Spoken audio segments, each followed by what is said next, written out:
Hello guys, again I come to you as I promised you last time that we will continue having the review of this book, The 21 Principles of Leadership Succession, planting a seed for the next generation of leaders. Today we are jumping to chapter number 2, and in chapter number 2 we are going to handle the relational and emotional principles of succession. Remember, in the first chapter we were handling about the foundational principles of succession, and today we start from the rational and emotional principles of succession. And as we go through the pages of this book, I want to encourage you that you can get a copy of this book and you can be able to understand deeply and dig deeper into these principles. This book can be found on Amazon, and at your own free time you can be able to get it and read through and get more details about the book.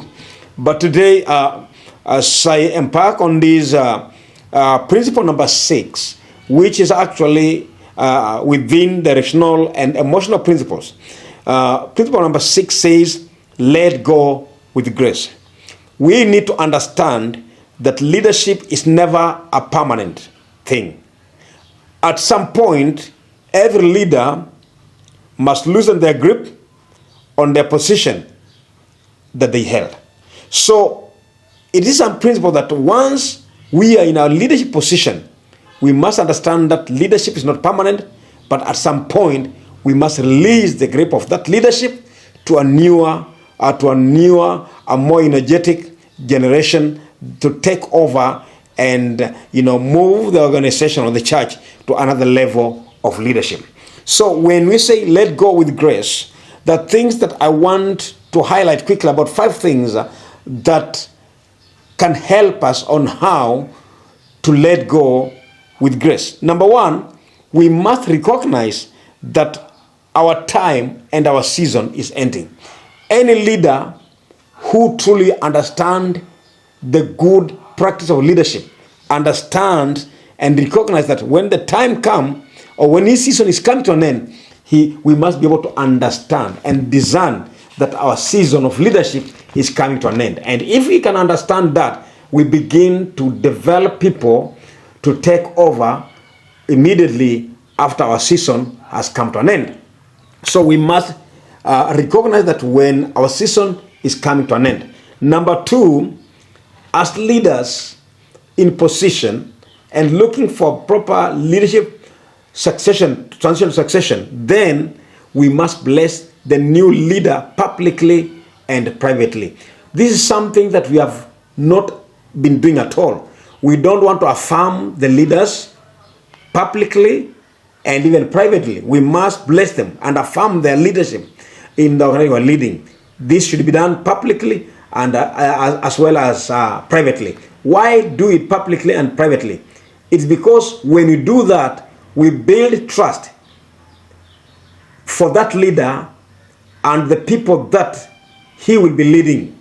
This trust will help that leader transit in a proper way with little friction and dysfunctioning. So we must bless the new leader publicly and also privately. Number 3, we must make room for new leaders, for new ideas and approaches. We understand that leaders are not the same. Leaders have different ways of approaching things and doing things.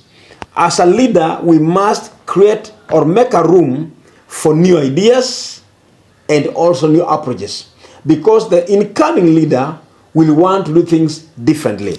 The incoming leader will want to come with some new ideas. We must create room for that. But we're having a problem in the church today where when a new idea comes, leaders try to shoot it down. When they try to change an approach of doing that leadership, we try to pull them down, we try to oppose that. So as a good leader, we must make room for new ideas and approaches towards leadership. Number 3, as a leader, I say that we must recognize that our time is coming to an end, our season is coming to an end. And when the season comes to an end, then we must step away in practice, not just in name, but in practice. As we exit from the leadership position, not just in practice, but also in name. So, for example, if you have been a leader and you exited from the leadership position, you must also step away in practice. There are some people who want to micromanage. You are a leader, you have been a leader, you have relinquished the leadership position to the people who are coming in, but you want to micromanage those people. It's only the name that has been changed, but you want to micromanage and do that leadership behind the scenes. We must step away completely in practice and in name. If you are the pastor, you are no longer the pastor. So we must step away from the practice and allow the new ideas, the new approaches to take over, and to, for the new leadership to be able to work freely and engage freely within his understanding and provide the ideas and the knowledge and the approach that he thinks is fit for that organization. Number 4, we must reflect and grieve the ending. One thing that is so painful is when a leader, his season, his time is coming to an end. Sometimes it's very hard for leaders to release, to say, no, my time has come, let me now go. It's really hard. It's very emotional. They don't want to release that. They want to cling on that leadership. They want to, just hold onto it, and they want to keep on practicing it even in the absence. So we must reflect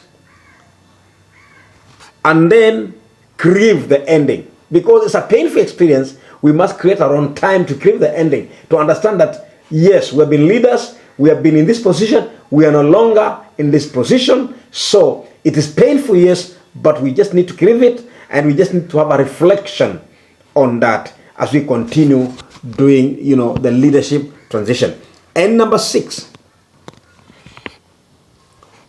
we must stay rooted in identity, not in position.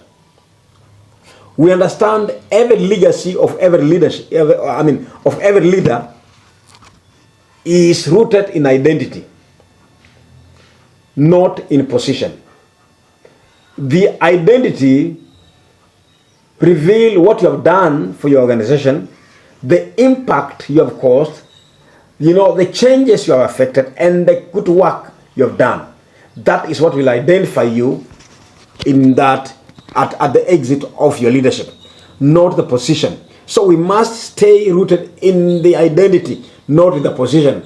To say, I'm so and so, I'm the bishop, I am the apostle, I am the pastor. That is position. We are not going to succeed when we stay in position, but a good succession will be when we stay rooted in the identity of what we've done.